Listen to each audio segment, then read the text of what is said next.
ठीक है, हम सभी अपनी कक्षा स्टार्ट करते हैं और एक पीडीएफ ले लेते हैं।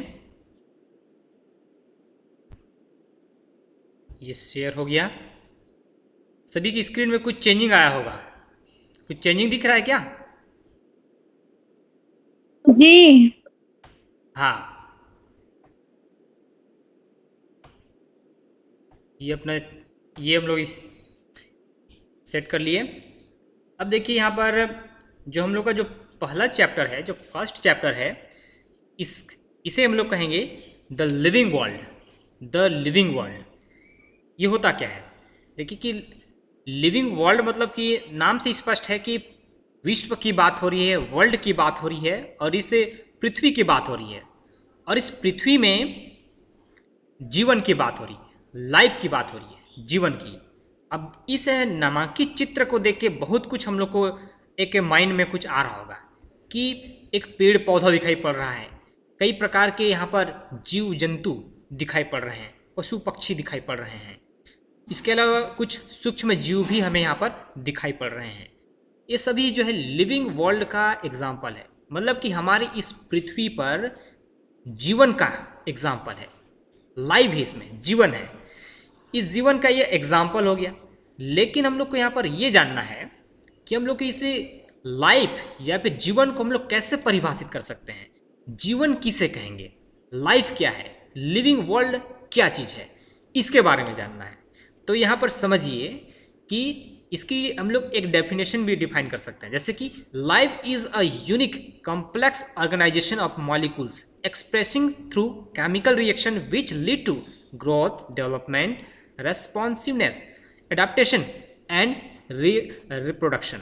देखिए है क्या चीज़ कि जीवन जीवन पूरी कोशिकाओं का, मॉलिक्यूल्स का, ऊतकों का एक जटिल संगठन है लाइफ। और इन्हीं जो कोशिकाओं हैं, इसी कोशिकाओं में डेवलपमेंट होता है। और इसी जो लाइफ है, इसमें एक चेतना होती, कॉन्शियसनेस होती है। इसमें एक रेस्पॉन्सिवनेस होता है। रेस्पॉन्सिवनेस मतलब कि किसी चीज़ के लिए जिम्मेदार होता है, उसमें कुछ परिवर्तन देखने को मिलता है और उसमें रिप्रोडक्शन देखने को मिलता है। कुल मिला के हम लोग ये कह सकते हैं कि जीवन क्या है। तो इसको हम लोग संक्षिप्त या फिर दूसरे शब्दों में इस प्रकार से कह सकते हैं कि जीवन एक विशिष्ट गुण है और जीवन उसमें है जिसमें रासायनिक क्रिया, केमिकल रिएक्शन, जिसमें वृद्धि, ग्रोथ, डेवलपमेंट, कुछ चेतना, कुछ एडाप्टेशन, रिप्रोडक्शन, वृद्धि इत्यादि हो, उसे हम लोग जीवन कहेंगे, उसे लाइफ कहेंगे। तो इस लाइफ की हम लोग बात कर लिए। तो लाइफ की हम लोग जब भी बात करते हैं तो हम लोग को एक चीज़ ध्यान में आ जाता है कि ये होगी जितने भी पेड़ पौधे हो गए, जितने भी प्लांट्स, जितने भी एनिमल्स जितने भी जीव जंतु हो गए, जितने भी सूक्ष्म जीव हो गए, सूक्ष्म जीव जिसमें वायरस हो सकता है, बैक्टीरिया हो सकता है, कोई फंजाई हो सकता है, इसके अलावा कुछ मोल्ड हो सकता है, कोई कवक हो सकते हैं। ये सारे जो है जीव हैं और इन्हीं को ऑर्गेनिज्म कहते हैं। और यही ऑर्गेनिज्म कहाँ पाया जाता है? हमारे इस पृथ्वी में पाया जाता है। इसलिए इस पृथ्वी को लिविंग वर्ल्ड कहा जाता है। अब समझिए कि इस लिविंग वर्ल्ड में क्या क्या है, फिर ये जो ऑर्गेनिज्म है इसमें क्या क्या चीज़ देखने को मिलती है, ये समझिए। देखिए इसमें सेल्फ रेप्लिकेटिंग मतलब ये देखिए कि जिसमें जीवन है वो स्वतः रेप्लिकेट करता है। जैसे एक छोटा सा अमीबा को ले लेते हैं, वो अमीबा जो है एक निश्चित समय के बाद एक से वो दो अमीबा में परिवर्तित हो जाता है। इसके अलावा देखिए इवॉल्विंग एंड सेल्फ रेगुलेशन। देखिए सेल्फ रेगुलेशन, तो सेल्फ रेगुलेशन मतलब समझिए कि वह स्वयं कुछ ना कुछ नियंत्रित करता है। भाई एक अमीबा है, छोटा सा एक कोशिकीय जीव है। अब उसमें क्या क्या होता है कि उसमें समझिए कि उसे हवा भी चाहिए, गैस चाहिए तो गैसेस से एक्सचेंज करेगा, भोजन चाहिए तो क्या करेगा कि उसमें जो सीडोपोडिया है उसमें जो है मॉलिक्यूल्स को क्या करेगा, अपने इंटीरियर इन्वायरमेंट में लेगा, इंगल्फ करेगा। तो वो सेल्फ रेगुलेशन हो गया। और एक्सटर्नल, जैसे यहाँ लिखा हुआ है कि रेस्पॉन्डिंग टू एक्सटर्नल स्टिमुलाई, देखिए कि बाह्य जो उद्दीपन होता है उसके प्रति क्या होना, रेस्पॉन्स प्रदर्शित करना। मुझे पता है कि सभी को यदि 1 घंटा धूप में रख दिया जाए तो सभी लोग क्या करेंगे कि गर्मी लग रहा है, तापमान बढ़ गया है, तो तापमान के प्रति क्या करेंगे, रेस्पॉन्स प्रदर्शित करेंगे, छांव खोजेंगे। इसी प्रकार से कोई छोटा जीव को भी हम लोग उसके अनफेवरेबल इन्वायरमेंट में छोड़ देंगे, वह मूवमेंट करने लग जाएगा। और सभी को पता है कि जो बीज दिखाई पड़ रहा है, ये बीज तभी उगता है या फिर ग्रोथ होता है जब उसका एक फेवरेबल इन्वायरमेंट होता है, तब वो ग्रोथ करने लग जाता है। तो इसे हम लोग कहते हैं कि एक्सटर्नल जो स्टिमुलाई होता है उसके प्रति रेस्पॉन्स प्रदर्शित करना। तो ये सभी जो है किसके लक्षण हैं, कि लिविंग ऑर्गेनिज्म के लक्षण है, जीवन के लक्षण है, लाइफ के लक्षण है। लेकिन अब हम लोग एक चीज यहाँ पर ये जानना है कि प्रॉपर्टीज ऑफ लिविंग ऑर्गेनिज्म, और मैं लिविंग ऑर्गेनिज्म में पहले ही बता दिया हूँ कि जितने भी प्लांट, एनिमल और माइक्रोब्स, इन्हें लिविंग ऑर्गेनिज्म कहा जाता है। अब समझिए कि लिविंग ऑर्गेनिज्म की क्या प्रॉपर्टीज है। प्रॉपर्टीज मतलब होता है कि उसमें गुण, उसमें क्या गुण है, कौन कौन से गुण हैं। तो सबसे पहला गुण है, पहला प्रॉपर्टीज है, जो भी लिविंग ऑर्गेनिज्म है उसका पहला प्रॉपर्टीज क्या रहेगा कि वह ग्रोथ करता है, जिसे वृद्धि कहते हैं। दूसरा समझिए, दूसरा रिप्रोडक्शन है, तीसरा मेटाबॉलिज्म है, और चौथा जो है सेल्यूलर ऑर्गेनाइजेशन।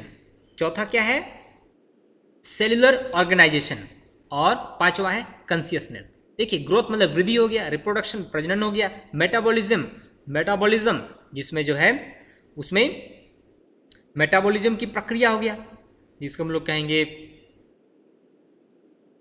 एनाबॉलिज्म, कैटाबॉलिज्म कहेंगे। सेल्यूलर ऑर्गेनाइजेशन, कोशिकीय संगठन, कॉन्शियसनेस, उसमें किस प्रकार की चेतना है, एक एक को जानते हैं। देखिए कि ग्रोथ किसे कहेंगे, समझिए ये ग्रोथ किसे कहेंगे। ये देखिए ग्रोथ मतलब कि पहला गुण मैंने बताया ग्रोथ, और ग्रोथ में क्या होता है, it is the increase in number and mass of cell by cell division.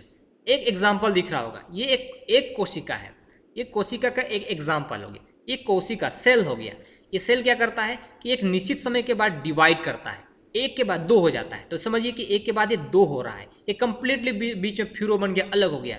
तो कुल मिला के क्या हुआ कि ग्रोथ तभी कहते हैं जब किसी लिविंग ऑर्गेनिज्म में एक कोशिका से दो कोशिका, और कोशिका की जो द्रव्यमान है उसमें वृद्धि होने लग जाए, तो उसे कहेंगे ग्रोथ कहेंगे। सभी को एक एग्जाम्पल में बता देता हूँ कि कोई भी शिशु का जब जन्म होता है तो 6 महीने बाद बढ़ जाता है, 1 साल बाद और बढ़ गया, 5 साल बाद बढ़ गया, फिर जो है इस प्रकार से वृद्धि हो रहा है।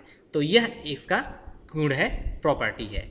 अब सेकेंड हम लोग एग्जाम्पल सेकेंड देखिए कि ग्रोथ की मैं और थोड़ी सी बात करते हैं। ग्रोथ जैसे कि दिख रहा है, एक हमेशा बात आता है कि पहले अंडा आया या मुर्गी आया। तो समझिए कि पहले अंडा आया कि मुर्गी आया, ये कहावत है। तो यहाँ पर क्योंकि इवोल्यूशन की बात करते हैं, और जो विज्ञान का जो छात्र होगा निश्चित ही कहेगा कि पहले एनिमल्स आते हैं, उसके बाद उसके जो है वो एग आएंगे। तो एक दिखाई पड़ रहा है, इससे चूजा बाहर आ गया, और इस प्रकार से पूरा चिकन तैयार हो गया, और चिकन जो है कटने को रेडी हो गया। तो देखिए वृद्धि हो गया, इसे वृद्धि कहा जाता है।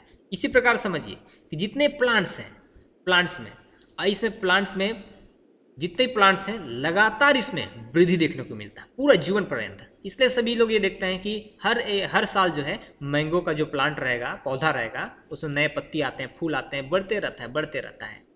एक निश्चित एज जिसे जीवन लाइफ स्पेन कहा जाता है, वहाँ तक वृद्धि होता है। लेकिन एनिमल में ऐसा नहीं होता है।